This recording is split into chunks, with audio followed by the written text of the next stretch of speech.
Friends, प्रांजल online classes में मैं नितिन शर्मा एक बार फिर आपका हार्दिक स्वागत करता हूं। लास्ट क्लास के अंदर हमने क्लोरोफॉर्म के बारे में पढ़ा था, जिसमें बताया था क्लोरोफॉर्म के भौतिक गुणधर्म, क्लोरोफॉर्म की रासायनिक अभिक्रिया शुरू की थी, जिसमें पहले लिया था हमने ऑक्सीकरण अभिक्रिया। और ऑक्सीकरण अभिक्रिया के अंदर आपको बताया था कि क्लोरोफॉर्म वायु के साथ में ऑक्सीकृत होकर या वायु से ऑक्सीकृत, सूर्य के प्रकाश की उपस्थिति में ऑक्सीकृत होकर और एक विषैली गैस फास्जीन का क्या करता है, निर्माण करता है। ठीक है, आज हम ले रहे हैं इसके अगले रासायनिक गुणधर्म के अंदर, जिसमें सबसे पहला मतलब सेकंड नंबर इसके अंदर आता है अपचयन। तो अपचयन के लिए ये बताया गया है कि अलग अलग उत्प्रेरक की उपस्थिति में, अलग अलग उत्प्रेरक की उपस्थिति में क्लोरोफॉर्म जो होता है ना, वह अलग अलग उत्पाद बनाता है। अब कैसे उत्पाद बनाता है अलग अलग, तो आप सबसे पहले जैसे अपन लेते हैं क्लोरोफॉर्म CHCl3, इसका अपचयन करते हैं। अपचयन के लिए क्या चाहिए, हाइड्रोजन, और उपस्थिति लेते हैं Zn प्लस HCl की उपस्थिति में क्रिया करवाते हैं। जब हम Zn और HCl की उपस्थिति में लेते हैं तो ये क्लोरोफॉर्म इस यौगिक के अंदर बदल जाएगा और साथ में बनेगा HCl, CH2Cl2, मैथिलीन क्लोराइड। इसको हम मैथिलीडीन क्लोराइड भी कहते हैं, मैथिलीडीन क्लोराइड, या IUPAC में क्या बोलोगे, डाइक्लोरोमेथेन के रूप में प्राप्त होता है। यानी आप देखो हाइड्रोजन कितने चाहिए हमें, यहां पर हाइड्रोजन है 2 और 1 3, यहां पर हाइड्रोजन एक ही है, तो इसके आगे कितने लिखे जाएंगे, 2 और 1 3 हाइड्रोजन हो गए, क्लोरीन 3 हो गए, कार्बन 1 हो गया। अब ये अभिक्रिया हमने किसके लिए ली है, Zn और HCl की उपस्थिति में। अब मैं उत्प्रेरक चेंज करता हूं, ठीक है, तो उत्प्रेरक चेंज का मतलब CHCl3 कर तो अपन अपचयन ही है कर रहे हैं, और यहां पर लेते हैं Zn प्लस H2O की उपस्थिति में। उत्प्रेरक चेंज हो गया। उत्प्रेरक चेंज होते ही ये उत्पाद जो बनाएगा वो मेथेन बनाता है, और साथ में क्या बनता है, HCl। तो ये उत्पाद बना इसके अंदर मेथेन। अब आपको इसको संतुलित करना है, तो संतुलित करने के लिए सबसे पहला काम आपका ये है कि यहां पर जो ये 3 क्लोरीन है, तो इसको संतुलित करने के लिए 3 HCl ये हो गए। अब 3 HCl के हिसाब से हाइड्रोजन की संख्या हो जाती है 4 और 3 7 हाइड्रोजन में इधर देखिए 1 आ रहा है, और आगे अपन इसकी कितने लिख देंगे, 6 हाइड्रोजन परमाणु लिख देंगे। तो 6 और 1 7 हाइड्रोजन हो गए, तो 4 और 3 7 हाइड्रोजन इसके अंदर आ गए। तो ये पहला मतलब आज की डेट के हिसाब से पहला है अपचयन। तो अपचयन में क्या बताओगे कि अलग अलग उत्प्रेरक की उपस्थिति में इनका अपचयन करते हैं, तो उत्पाद भी क्या होते हैं, अलग अलग प्राप्त होते हैं। ठीक है, अब तीसरी आती है इसके अंदर अभिक्रिया, यानी पहला ऑक्सीकरण हुआ, दूसरा अपचयन हुआ, तीसरा अपन लेते हैं एसीटोन से क्रिया। एसीटोन से क्रिया ये वेरी मोस्ट इंपॉर्टेंट अभिक्रिया है, क्योंकि इसके अंदर जो उत्पाद बनता है वह उत्पाद इसमें आपको बताना है निद्राकारी औषधि के रूप में प्राप्त होता है। एक औषधि बनती है निद्राकारी औषधि नींद के लिए, और उसका नाम है क्लोरेटॉन। क्या नाम है, क्लोरेटॉन बनता है। तो परीक्षा में क्या पूछेंगे, क्लोरेटॉन या निद्राकारी औषधि का सूत्र लिखते हुए इसका IUPAC में नाम लिखिए। तो अब आप क्या करोगे, सबसे पहले एसीटोन लेंगे, तो एसीटोन का सूत्र है C डबल बॉन्ड O, इधर CH3 और इधर CH3, ये क्या है, एसीटोन है। ठीक है, अब इस एसीटोन की क्रिया क्लोरोफॉर्म से करवाते हैं, तो क्लोरोफॉर्म को मैं इस तरह से लिखता हूं, ये CHCl3 जो था, CHCl3 को मैंने बता दिया, हाइड्रोजन को पहले लिख दिया इधर की तरफ। ठीक है, अब आप क्या करो, इस बंध को तोड़िए। ऑक्सीजन कार्बन से डबल बॉन्ड के द्वारा जुड़ी हुई है ना।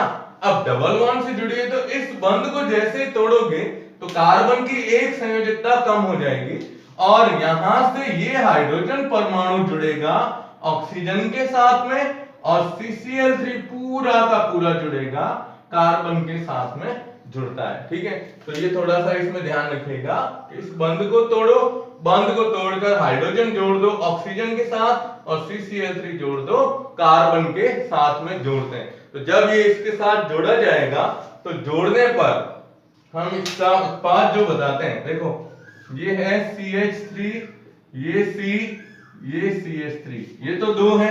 अब यहां से बंध तोड़ा तो ये बन जाएगा इधर OH और इधर क्या आ जाएगा CCl3। अब ये यौगिक जो बनता है, ठीक है ना, इस यौगिक को अपन नाम देते हैं क्लोरेटॉन। क्या नाम देते हैं? क्लोरेटॉन। और ये क्लोरेटॉन कौन सी है? निद्राकारी औषधि के रूप में काम में ली जाती है। निद्राकारी औषधि के रूप में इसे काम में लिया जाता है। अब आपको बताना है इसका IUPAC नाम। तो इससे पहले बता देता हूं, ये अभिक्रिया KOH की उपस्थिति में संपन्न होती है। ठीक है, अब आप इसको सही तरीके से लिखेंगे तो CH3, C ऊपर लिख दिया CH3 ये, और इधर क्या है OH, और इधर अपन ने लिख दिया Cl, Cl और Cl।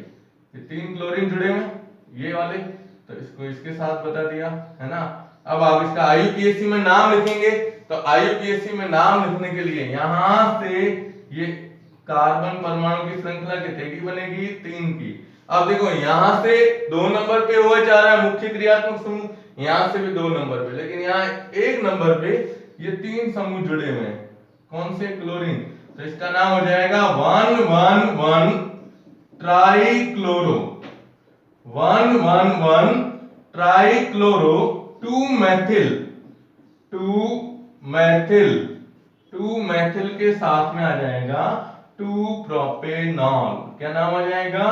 2 प्रोपेनॉल। क्योंकि 3 कार्बन है, 2 OH समूह जुड़ा हुआ है, तो आप ये इसके अंदर 3 नंबर अभिक्रिया है एसीटोन से क्रिया।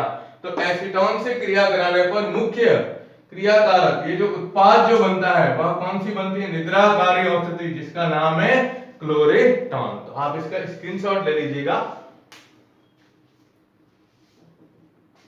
ठीक है, चलिए अब हम लेते हैं इसका तीसरी अभिक्रिया, और तीसरी अभिक्रिया है वो है KOH के साथ में। जैसे अपन अपघटन करते हैं जनरली KOH के साथ में क्रिया करवाते हैं, तो KOH के साथ क्रिया कराने के लिए देखो अल्कोहली उत्पाद अगर बनाने तो उसके लिए जलीय KOH से क्रिया कराई जाती है ना। तो हम अभी अपन ले रहे हैं, पहली थी ऑक्सीकरण, दूसरी थी अपचयन, तीसरी थी एसीटोन, और चौथी आती है इसमें KOH द्वारा अपघटन। क्या करते हैं? KOH के द्वारा अपघटन। ठीक है, तो अब आप इसका सूत्र लिखते हैं तो HCCl Cl Cl, ये है CHCl3, ये क्लोरोफॉर्म है। अब देखो मैंने आपको पहले ही बताया था KOH के द्वारा जल अपघटन करते हैं, तो जितने Cl है, जितने Cl है उतने इसके अंदर क्या लेने पड़ेंगे आपको? KOH लेने पड़ेंगे। तो आप इसके अंदर 3 KOH ले लो, 1 2 और 3 KOH ले लिए। अब 3 KOH से 3 क्या हटे? KCl हट गए, तो 3 KCl हटा दिए आपने। अब 3 KCl हटते ही आप क्या देखते हैं? इसमें 3 OH एक ही कार्बन के साथ में जुड़ जाते हैं, तो HC, इधर OH, इधर OH और इधर OH। अब आपको पता है कि जब एक ही कार्बन पर 2 या 2 से अधिक OH समूह जुड़े रहते हैं तो वो क्या होता है? अस्थायी होता है। अब आप इसमें से क्या करो? जल का एक अणु निकाल दीजिए। तो यहां से मैंने H2O हटाया। अब H2O हटते पीछे क्या दिख रहा है आपको? HCOOH। क्या निकलता है इसमें से? जल का अणु। तो अपन ने यहां से H2O हटाया तो ये बन जाएगा HCOOH। यानी कौन सा अम्ल बनता है इसके अंदर?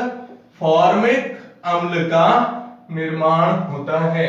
तो KOH द्वारा जब जल अपघटन करेंगे तो इसमें क्या बनता है? फॉर्मिक अम्ल प्राप्त होता है। कौन सा अम्ल? फॉर्मिक अम्ल प्राप्त होता है। और ये कौन सा है? KOH, जलीय KOH। ठीक है, तो ये आपको चौथी अभिक्रिया इसमें ध्यान रखनी है। अब अपन लेते हैं इसके बाद पांचवी अभिक्रिया। ठीक है, पांचवी अभिक्रिया है नाइट्रीकरण। यानी नाइट्रीकरण का मतलब होता है क्लोरोफॉर्म की अभिक्रिया HNO3 से करवाते हैं। किससे क्रिया करवाते हैं? HNO3 से क्रिया करवाते हैं। और जब HNO3 से क्रिया करवाएंगे तो इसके अंदर भी एक मुख्य उत्पाद प्राप्त होता है जिसका नाम है क्लोरोपिक्रीन। क्या नाम है? क्लोरोपिक्रीन। क्लोरोपिक्रीन एक ऐसा रसायन है जिसका उपयोग युद्ध गैस या हम कह सकते हैं अश्रु गैस के रूप में किया जाता है। पहले के टाइम में हम ये कहते थे कि अमोनिया जो होती है वो क्या है? अश्रु गैस है, लेकिन अब अपन इसको किसके रूप में लेते हैं? क्लोरोपिक्रीन के रूप में लेते हैं। अब अभिक्रिया बतानी है तो देखो नाइट्रीकरण है HNO3, तो HNO3 को बता दो HO और किसके रूप में? NO2 के रूप में लिख सकते हैं आप HNO3 को, है ना। अब क्रिया किससे करवा रहे हैं? क्लोरोफॉर्म से। तो क्लोरोफॉर्म में क्या आता है? CHCl3, है ना। अब मैं इसको थोड़ा सा चेंज करके इस तरह से लिखता हूं, तो HC, इधर Cl, इधर Cl और इधर Cl, HCl3। अब आप इसमें से क्या कर दो? जल का अणु हटाओगे, तो जल का अणु हटाते इधर क्या रहा? CCl3 और इधर NO2, तो CCl3 NO2। इसको अपन क्या कहते हैं? क्लोरोपिक्रीन। कौन सी? क्लोरोपिक्रीन के नाम से जानी जाती है। तो ये इसकी अभिक्रिया है। अब आपको इसका नाम लिखना है, तो पहले कार्बन पर 3 है तो क्या लिखेंगे? एक ही है तो सीधा लिखोगे ट्राइक्लोरो, ट्राइक्लोरो। और आगे क्या आएगा? नाइट्रो, NO2 के लिए, और पीछे एक कार्बन है इसलिए मेथेन के रूप में लिखा जाता है। तो आपको इसमें ये ध्यान रखना है, नाइट्रीकरण, नाइट्रीकरण का मतलब HNO3 से क्लोरोफॉर्म की अभिक्रिया जब कराई जाती है तो इसके अंदर क्लोरोपिक्रीन बनती है। कौन सी गैस बनती है? क्लोरोपिक्रीन। और ये क्लोरोपिक्रीन युद्ध गैस या अश्रु गैस के रूप में लिखी जाती है, मानी जाती है कि ये गैस, इसका उपयोग हम युद्ध के अंदर कर सकते हैं। ठीक है। और छठी रिएक्शन आती है, वो है क्लोरीनीकरण करना। क्या करना है इसका? क्लोरीनीकरण। ये आपको पता है, सिंपल रिएक्शन है। सूर्य के प्रकाश की उपस्थिति में क्लोरीनीकरण करते हैं। तो सूर्य के प्रकाश की उपस्थिति में क्लोरीनीकरण करोगे तो ये CHCl3, इसका क्लोरीनीकरण किया सूर्य के प्रकाश की उपस्थिति में, तो एक H और एक Cl हट जाएगा, HCl, और पीछे क्या बनेगा? CCl4, कार्बन टेट्रा क्लोराइड इसके अंदर बनता है। कार्बन टेट्रा क्लोराइड का निर्माण होता है। तो आप ये देखो, चौथी है KOH, इसमें क्या बनता है? अस्थायी उत्पाद जो फॉर्मिक अम्लों में बदलेगा। फिर नाइट्रीकरण करते हैं तो क्लोरोपिक्रीन बनती है युद्ध गैस के रूप में। और क्लोरीनीकरण जब करते हैं सूर्य के प्रकाश की उपस्थिति में तो कार्बन टेट्रा क्लोराइड इसके अंदर प्राप्त होता है, कार्बन टेट्रा क्लोराइड। तो आप इसका स्क्रीनशॉट ले लीजिएगा।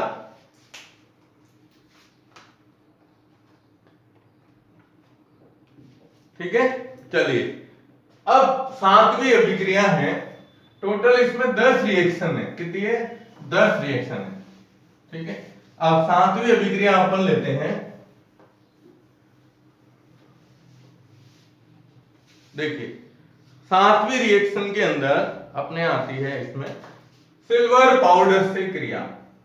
ये भी थोड़ा सा ध्यान रखिएगा, सिल्वर पाउडर से क्रिया, सिल्वर पाउडर से क्रिया। सिल्वर पाउडर का मतलब है, आपको बताना है Ag से क्रिया।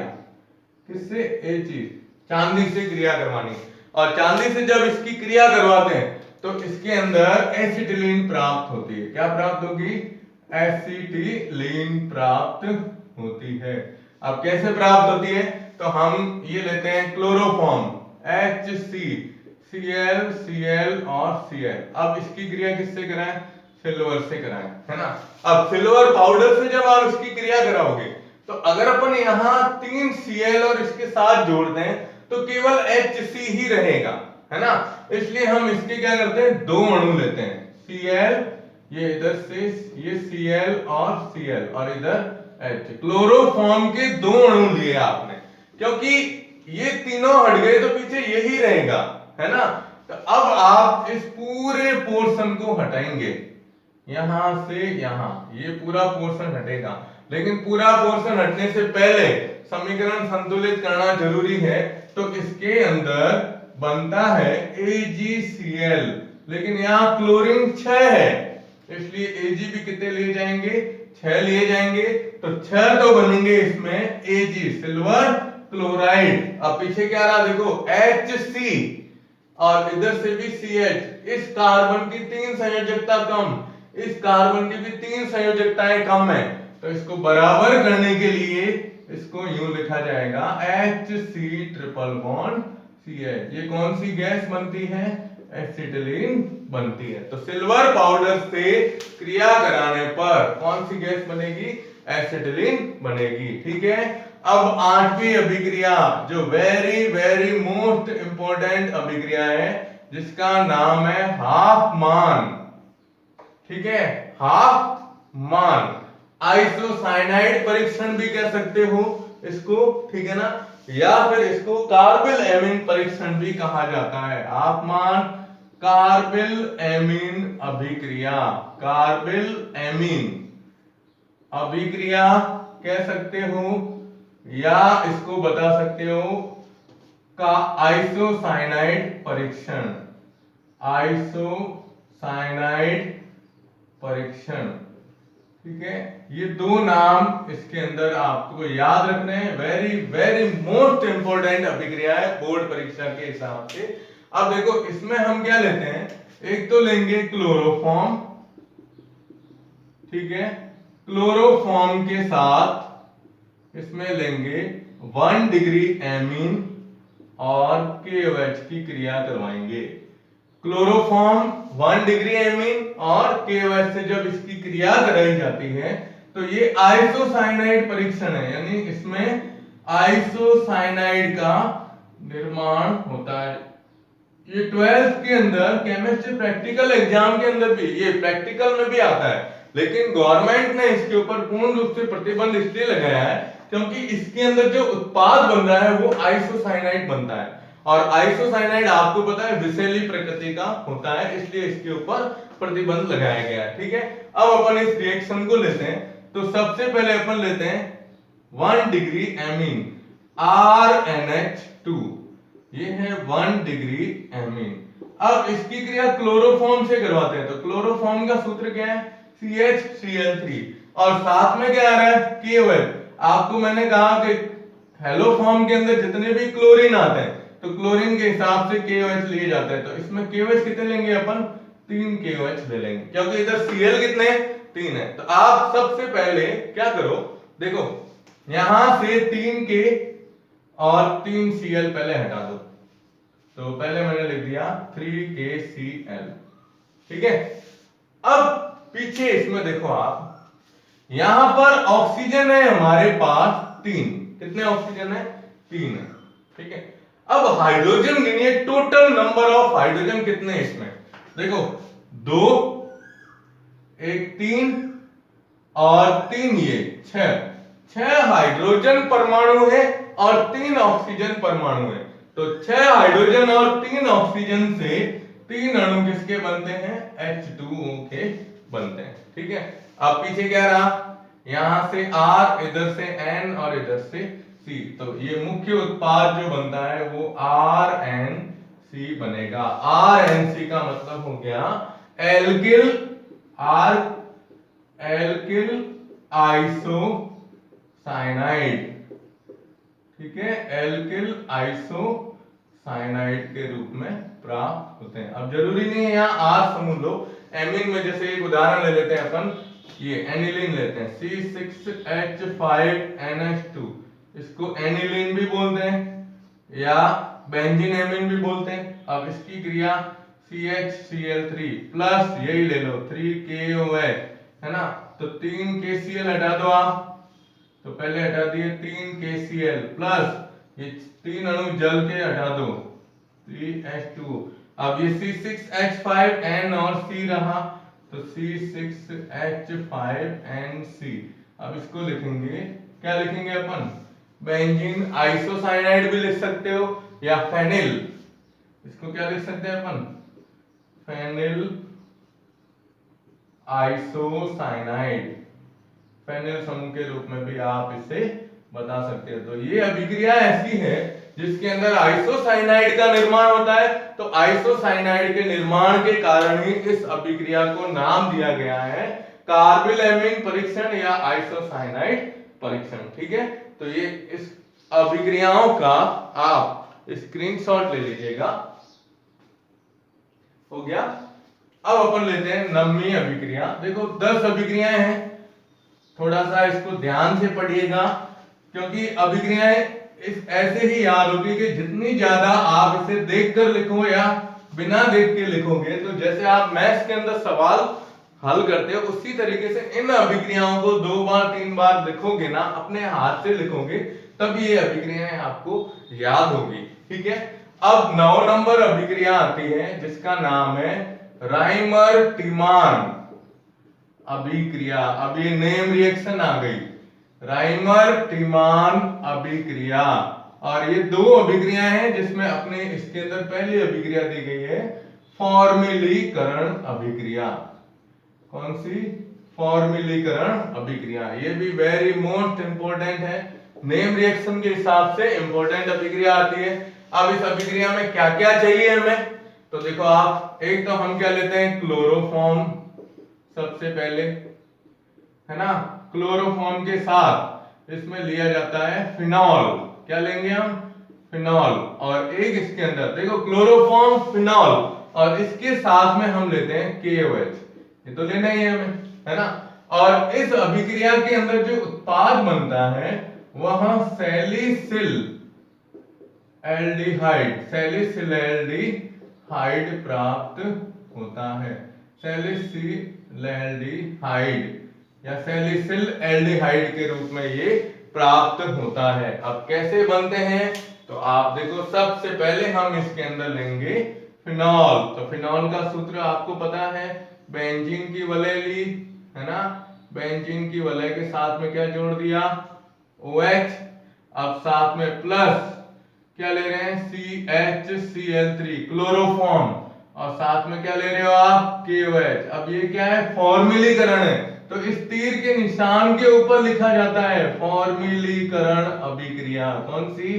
फॉर्मिलीकरण अभिक्रिया। अब मैंने आपको पहले बताया ना कि जितने Cl है उतने ही क्या लिए जाते हैं? KOH लिए जाते हैं। तो यहां क्या ले लिया? 3 KOH, तो 3 K और 3 Cl। पहले तो इसको बाहर निकाल दो आप, ठीक है। अब इसको निकालते ही क्या लिख देंगे? 3 KCl प्लस, अब देखो हमें बनाना है, ये सूत्र है सैलिसिल एल्डिहाइड का। तो सैलिसिल एल्डिहाइड के हिसाब से इसका जब सूत्र लिखते हैं, तो इस सूत्र को मैं यहां बता रहा हूं कि बेंजीन की जो वलय है, इस बेंजीन की वलय के अंदर ऊपर तो जुड़ा हुआ है OH, ठीक है। अब एल्डिहाइड समूह जो होता है, एल्डिहाइड समूह को अपन किसके द्वारा दर्शाते हैं? CHO के द्वारा। तो CHO के द्वारा हम जब लिखेंगे, तो यहां मैंने लिख दिया CHO। अब देखो क्या हुआ इसके अंदर, मुख्य अभिक्रिया के अंदर, कि यहां पर हमारे पास इधर से 3 O समूह थे, 3 में से एक ऑक्सीजन इधर आ गया, एक कार्बन ये, ठीक है। अब हाइड्रोजन जब आप लोगे, तो हाइड्रोजन इस कार्बन के साथ में जो हाइड्रोजन जुड़ा हुआ रहता है, वह हाइड्रोजन इस कार्बन से जुड़ के और CHO के रूप में रहेगा। अब हमारे पास पीछे कितने हाइड्रोजन रहे? 3 ये, एक 4 हाइड्रोजन, और इधर से एक ऑक्सीजन चला गया तो 2 ऑक्सीजन रहे, तो 2H2O का निर्माण करता है। ये उत्पाद बनता है सैलिसिल एल्डिहाइड। सैलिसिल एल्डिहाइड भी लिख सकते हो या सैलिसिल एल्डिहाइड के रूप में भी लिखा जाता है। तो इस अभिक्रिया को फॉर्मिलीकरण इसलिए कहते हैं क्योंकि इसमें एल्डिहाइड जुड़ रहा है, एल्डिहाइड जुड़ रहा है, इसलिए इसका नाम फॉर्मिलीकरण आ गया, ठीक है। और लास्ट अभिक्रिया है 10 नंबर, 10वीं अभिक्रिया इसके अंदर आती है, वो आती है एल्कीन के साथ क्रिया। एल्कीन के साथ क्रिया या एल्कीन के साथ क्रिया जब आप बताओगे, तो एल्किन के साथ अभिक्रिया बतानी है, ये एंटी मार्कोनिकॉफ नियम से चलेगी। एंटी मार्कोनिकॉफ नियम के आधार पर चलती है। कैसे होती है? तो एल्किन लेनी है ना, तो आप एल्किन लीजिए। सबसे पहले एल्किन जैसे अपन ने लिया CH3 CH2 CH double bond CH2, ये एल्किन है। अब आप इसकी क्रिया किससे करवाते हैं? क्लोरोफॉर्म से। तो क्लोरोफॉर्म को मैंने लिख दिया इस तरह से, है क्या, CHCl3, इसको इस तरह से लिख दिया। और ये कौन से नियम से है? एंटी मार्कोनिकॉफ नियम से आती है ना। अब क्या करना है, देखो आप इसमें से हाइड्रोजन परमाणु है ना, वह जोड़ोगे आप इस कार्बन से, ठीक है, जहां पर पहले से हाइड्रोजन की संख्या क्या हो, कम होती है, ठीक है।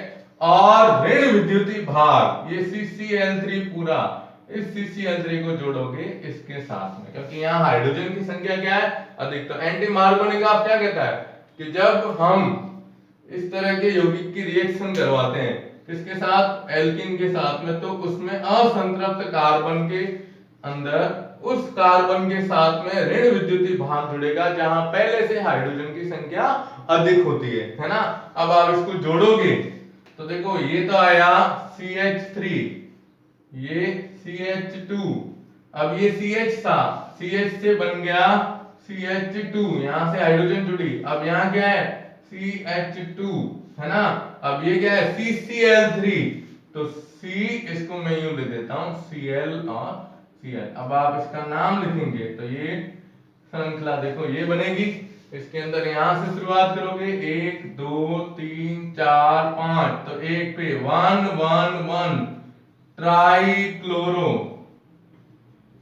1 1 1 ट्राइक्लोरो, और क्या बनेगा, पेंटेन बनता है, ट्राइक्लोरो पेंटेन बनता है। तो ये टोटल हमारे इसमें 10 अभिक्रियाएं हैं, जिसमें अपचयन लिया हमने 2 नंबर।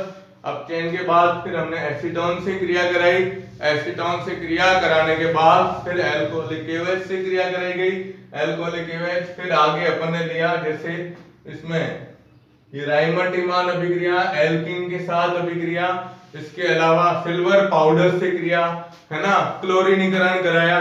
तो ये सारी अभिक्रियाएं जो है, ये सब अभिक्रियाएं क्लोरोफॉर्म के रासायनिक गुणधर्म के अंदर आती है, ठीक है ना। तो आप इसका स्क्रीनशॉट ले लीजिएगा, क्योंकि इसके बाद जो अपना टॉपिक आता है वह है आयोडोफॉर्म, ठीक है। आयोडोफॉर्म जो होता है, पहले आप इसका स्क्रीनशॉट ले लीजिए, ठीक है। देखो आयोडोफॉर्म हेलोफॉर्म ही है, तो आयोडोफॉर्म बनाने की विधि, आयोडोफॉर्म के रासायनिक गुणधर्म के अंदर, जैसे इसमें 10 अभिक्रियाएं हैं तो उसमें 5-7 अभिक्रियाएं होगी, ठीक है ना। और वो सारी की सारी अभिक्रियाएं क्लोरोफॉर्म के बिल्कुल समान है। समान कैसे है, जैसे यहाँ देखो राइमर-टिमान है तो CHCl3 है ना, तो इसमें Cl की जगह आयोडीन होगा, तो वो अभिक्रिया सेम बनेगी, यहाँ KCl के स्थान पर Ki बन जाएगा, ठीक है। तो आपको मैं ये जो आयोडोफॉर्म के बारे में है, तो जस्ट ये वीडियो के साथ में मैं इसका एक पेज इसके साथ में जोड़ रहा हूं, उस पेज को आप स्क्रीनशॉट लेकर और फिर आप क्या करिएगा, उसको आसानी से पढ़ सकते हो, क्योंकि किताब के अंदर उन अभिक्रियाओं को एक सारणीबद्ध बताया गया है, जिसमें बीच में आयोडोफॉर्म बता दिया, फिर ऐसे तीर के निशान से सब अभिक्रियाएं बताई गई है। तो उम्मीद करता हूं आपको मेरे ये रासायनिक अभिक्रियाएं जो आपको बताई है यार, वो सब समझ में आई होगी। इसको पढ़िएगा, ध्यान रखिएगा, वेरी मोस्ट इंपोर्टेंट अभिक्रियाएं हैं, ठीक है। धन्यवाद।